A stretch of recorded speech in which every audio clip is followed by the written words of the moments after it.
Hello अस्सलाम वालेकुम। जी साथियों, आप सब लोग कैसे हैं? अल्लाह ताला सबको अपनी हिफ़्ज़-ओ-अमान में रखें। सियासत एक अजीबो-गरीब गेम है। इसमें दिखाते कुछ है, नज़र कुछ आता है, हकीकत कुछ और होती है। लोग कहते कुछ और हैं, उसका मीनिंग कुछ और होता है, मतलब कुछ और निकलता है। और हमारे यहाँ तो सियासत का अल्लाह ही हाफ़िज़ है। आज तक हम नहीं समझ पाए सियासतदान, इनकी गेंद, बस हमेशा से उनके हाथों बेवकूफ़ बनते आए हैं और इलेक्शन में वोट डाल देते हैं बिना सोचे समझे, बिना कुछ किए। लेकिन सियासतदानों का भी एक एजेंडा होना चाहिए, एक उनके रूल्स एंड रेगुलेशंस होने चाहिए जिनको उन्हें हर वक्त फ़ॉलो करना चाहिए और उसी की बेस पे सियासत करनी चाहिए। शायद मैं जो बोलूँ उसमें आपको किसी हद तक मुबालगा लगे, लेकिन इंडियन एक जवाहरलाल नेहरू थे, उनका लाइफस्टाइल वो है कि जिसके बारे में गांधी जी ने कहा था कि he is the only English man in my camp. लेकिन असल चीज़ जो है इंसान का दिल और दिमाग है, जिनसे सोच बनती है। कुछ लोग हैं जो दिल से आपको मोह लेते हैं, कुछ अपनी बातों से, कुछ लिबास से। जैसे कि पाकिस्तान में होता है, हम बार बार अपने सियासतदानों के हाथों बेवकूफ़ बनते हैं, उनकी खूबसूरत दिलकश बातों के चुंगल में फंसते हैं और गलत लोगों को सेलेक्ट कर लेते हैं। अब सवाल बनता है कि बंदे की असल सोच को कहाँ से पकड़ा जाए। जवाब एक ही है, इसका माजी क्या करता रहा। कॉलोफिल में तजाद तो नहीं, झूठ का सहारा तो नहीं लेता, वादा खिलाफ तो नहीं, दौलत शोहरत अजीज़ तर तो नहीं रखता, बिक तो नहीं सकता, मुल्क व कौम का वफादार तो है ना।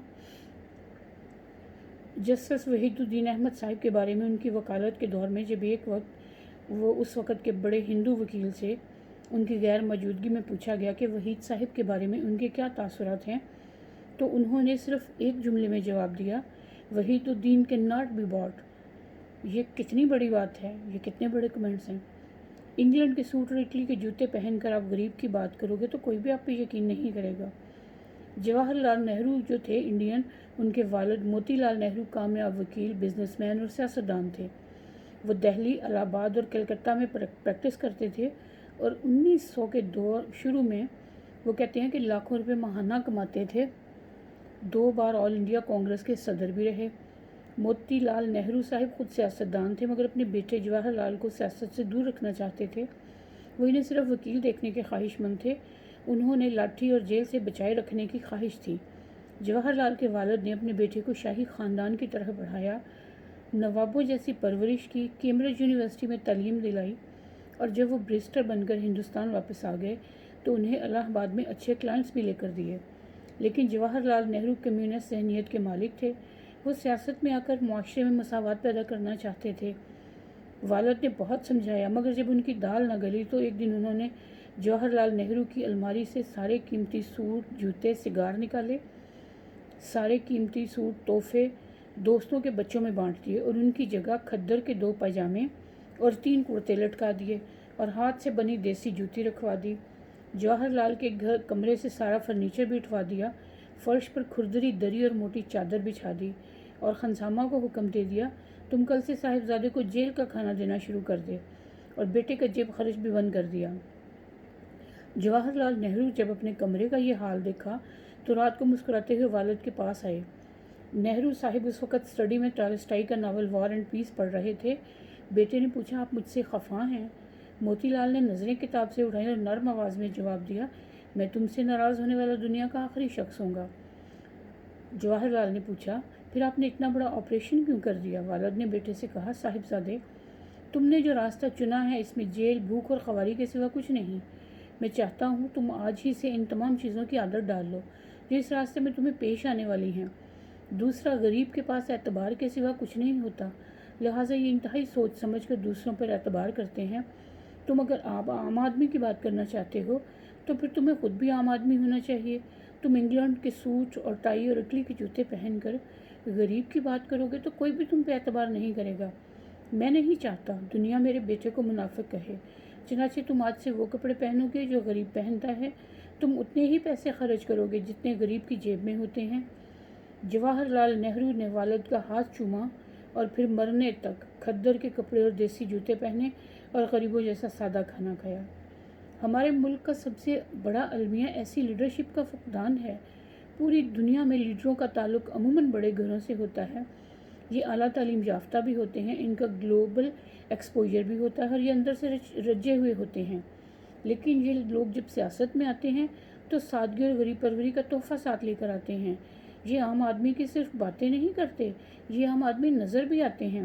مگر ہمارے ملک میں ایسا نہیں ہے۔ ہم ڈرٹی پالیٹکس کے خوفناک جوہر میں غوطے کھاتے ہیں۔ ملک کی ہماری بڑی بڑی سیاسی جماعتیں غریبوں کی باتیں ضرور کرتی ہیں، لیکن ان کے لیڈروں کا لائف سٹائل، ان کی شخصیت ان کی باتوں سے میچ نہیں کرتی۔ ہزاروں کنالوں کے بنگلوں، فارم ہاؤسز میں رہنے والے، کئی لاکھ ماہانہ تنخواہیں اور دنیا بھر کی امارات لینے والے، بیرون ملک بڑے گھر، بینک بیلنس رکھنے والے، جہاز اور ہیلی کاپٹر کو گلی کے موٹر سائیکل کی طرح استعمال کرنے والے ہمارے وزیر اعظم ایک غریب ملک کے رہنما کیسے ہو سکتے ہیں؟